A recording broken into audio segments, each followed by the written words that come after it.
ಆತ್ಮೀಯ ಬಂಧುಗಳೇ, ಶ್ರೀಮದ್ ಭಗವದ್ಗೀತೆ ತತ್ವ ವಿವೇಚನೆ ಟೀಕಾ ಅಧ್ಯಾಯ 6 ಆತ್ಮ ಸಂಯಮ ಯೋಗ.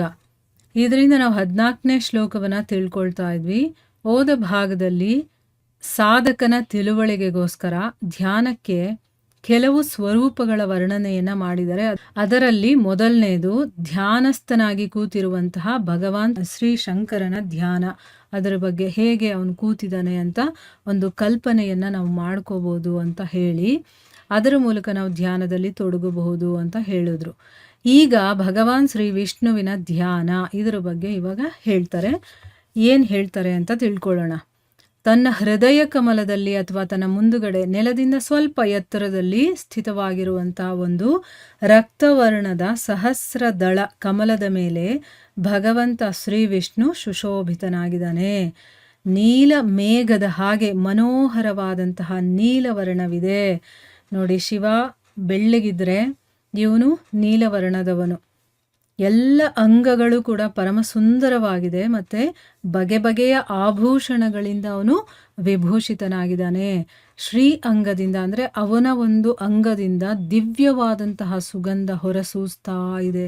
ಅತಿ ಶಾಂತ ಮತ್ತು ಮಹಾನ್ ಸುಂದರವಾದಂತಹ ಮುಖಕಮಲವಿದೆ. ವಿಶಾಲವಾದ ಮತ್ತು ಮನೋಹರವಾದಂತಹ 4 ದೀರ್ಘವಾದಂತಹ ಭುಜಗಳಿವೆ. ಅತ್ಯಂತ ಸುಂದರವಾದಂತಹ ಕಂಠ ಇದೆಯಲ್ಲ, ಅದು ರಮಣೀಯವಾಗಿದೆ. ಪರಮ ಸುಂದರ ಕಪೋಲಗಳು ದುಂಡಾಗಿವೆ. ಮುಖಮಂಡಲ ಇದೆಯಲ್ಲ, ಅದು ಮನೋಹರ ಮಂದಸ್ಮಿತದಿಂದ ಶೋಭಿಸ್ತಾ ಇದೆ. ಕೆಂಪಾಗಿರುವಂತಹ ತುಟಿಗಳು ಮತ್ತು ಅತಿ ಸುಂದರವಾದಂತಹ ಚೂಪಾದ ಮೂಗಿದೆ. 2 ಕಿವಿಗಳಲ್ಲಿ ಮಕರಾಕಾರದ ಕುಂಡಲಗಳು ಓಲಾಡ್ತಾ ಇದ್ದಾವೆ. ಗದ್ದ ಇದೆಯಲ್ಲ, ಅದು ಮನೋಹರವಾಗಿದೆ. ಮತ್ತು ಕಮಲದಂತೆ ವಿಶಾಲ ಮತ್ತು ಪ್ರಫುಲ್ಲಿತವಾದಂತಹ ನೇತ್ರಗಳಿದೆ. ಕಣ್ಣುಗಳು ಹೇಗಿದೆ, ಕಮಲದ ಹೂವಿನ ಹಾಗಿದೆ ಅಂತ. ಅದರಿಂದ ಸ್ವಾಭಾವಿಕವಾಗಿ ಆ ಕಣ್ಣಿಂದ ನಮಗೇನು ಅನಿಸುತ್ತೆ, ಸ್ವಾಭಾವಿಕವಾಗಿ ಆ ಕಣ್ಣಿಂದ ದಯೆ, ಪ್ರೀತಿ, ಶಾಂತಿ, ಸಮತೆ, ಜ್ಞಾನ, ಆನಂದ ಮತ್ತು ಪ್ರಕಾಶದ ಅಖಂಡ ಪ್ರವಾಹ ಹರಿತಾನೇ ಇದೆ. ಹೆಗಲು ಎತ್ತರವಾಗಿದೆ. ಮೇಘ ಶ್ಯಾಮ ನೀಲ ಪದ್ಮವರ್ಣ ಶರೀರದಲ್ಲಿ ಸುವರ್ಣ ವರ್ಣ ಪೀತಾಂಬರದಿಂದ ಅವನು ಶೋಭಾಯಮಾನವಾಗಿದ್ದಾನೆ. ಲಕ್ಷ್ಮಿಯ ನಿವಾಸ ಸ್ಥಾನವಾದಂಥ ವಕ್ಷಸ್ಥಲದಲ್ಲಿ ಶ್ರೀವತ್ಸಲಾಂಛನವಿದೆ. ಆಮೇಲೆ ಬಲಗಡೆಯ ಮೇಲಿನ ಕೈಯಲ್ಲಿ ಸುಂದರವಾದ ಅತ್ಯಂತ ಉಜ್ವಲ ಕಿರಣಗಳಿಂದ ಯುಕ್ತವಾದಂತಹ ಸುದರ್ಶನ ಚಕ್ರವಿದೆ. ಕೆಳಗಿನ ಕೈಯಲ್ಲಿ ಕೌಮೋದಕಿ ಅನ್ನುವಂಥ ಒಂದು ಗದೆ ಇದೆ. ಎಡಗಡೆ ಮೇಲಿನ ಕೈಯಲ್ಲಿ ಸುಂದರವಾದಂತಹ ಶ್ವೇತವರ್ಣದ ವಿಶಾಲ ಮತ್ತು ವಿಜಯೀ ಪಾಂಚಜನ್ಯ ಶಂಖ ಇದೆ. ಕೆಳಗಿನ ಕೈಯಲ್ಲಿ ಸುಂದರವಾದಂತಹ ರಕ್ತವರ್ಣದ ಕಮಲವು ಅಂದರೆ ಕಮಲದ ಹೂವು ಸುಶೋಭಿತವಾಗಿದೆ. ಕೊರಳಲ್ಲಿ ರತ್ನಗಳ ಹಾರ ಇದೆ. ಎದೆ ಮೇಲೆ ತುಳಸಿಯುಕ್ತ ವನಮಾಲೆ ಅಂದರೆ ತುಳಸಿಯಿಂದ ಕಟ್ಟಿರುವಂಥ ವನಮಾಲೆ ಇದೆ. ಮತ್ತು ವೈಜಯಂತಿ ಮಾಲೆ ಇದೆ. ಮತ್ತು ಕೌಸ್ತುಭ ಮಣಿ ವಿರಾಜಮಾನವಾಗಿತ್ತು. ಚರಣಗಳಲ್ಲಿ ರತ್ನಖಚಿತ ಮೊಳಗುವಂತಹ ನೂಪುರಗಳಿದೆ ಅಂದರೆ ಗೆಜ್ಜೆ ಇದೆ. ಮತ್ತು ಶಿಖರದ ಮೇಲೆ ದೇದೀಪ್ಯಮಾನವಾದ ಕಿರೀಟ ಇದೆ. ತಲೆ ಮೇಲೆ ಒಂದು ಕಿರೀಟ ಇದೆ. ವಿಶಾಲವೂ ಎತ್ತರವೂ ಆದಂತಹ ಮತ್ತು ಪ್ರಕಾಶಮಾನವಾದ ಲಲಾಟದಲ್ಲಿ ಮನೋಹರವಾದಂತಹ ಊರ್ಧ್ವ ಪುಂಡ್ರ ತಿಲಕವಿದೆ. ಕೈಗಳಲ್ಲಿ ರತ್ನಖಚಿತ ಕಡಗಗಳು, ಸೊಂಟದಲ್ಲಿ ರತ್ನಖಚಿತ ನಡುಪಟ್ಟಿ ಅಂದರೆ ರತ್ನಗಳಿಂದ ಮಾಡಿರುವಂಥದ್ದು ಅಂತ ಅರ್ಥ. ನಡುಪಟ್ಟಿ ಒಂದಿದೆ. ಭುಜಗಳಲ್ಲಿ ತೋಳುಬಂದಿಗಳಿದೆ ಮತ್ತು ಕೈ ಬೆರಳುಗಳಲ್ಲಿ ರತ್ನಗಳ ಉಂಗುರಗಳು ಸುಶೋಭಿತವಾಗಿದೆ. ಕಪ್ಪಾದ ಗುಂಗುರು ಕೂದಲು ತುಂಬ ಮನೋಹರವಾಗಿದೆ. 4 ಕಡೆಗಳಲ್ಲಿ ಕೋಟಿ ಸೂರ್ಯರಂತಹ ಪ್ರತಿಭೆ ಇದ್ದರೂ ಕೂಡ ಶೀತಲ ಪ್ರಕಾಶ ಅಲ್ಲಿ ಪ್ರಸರಿಸ್ತಾ ಇದೆ.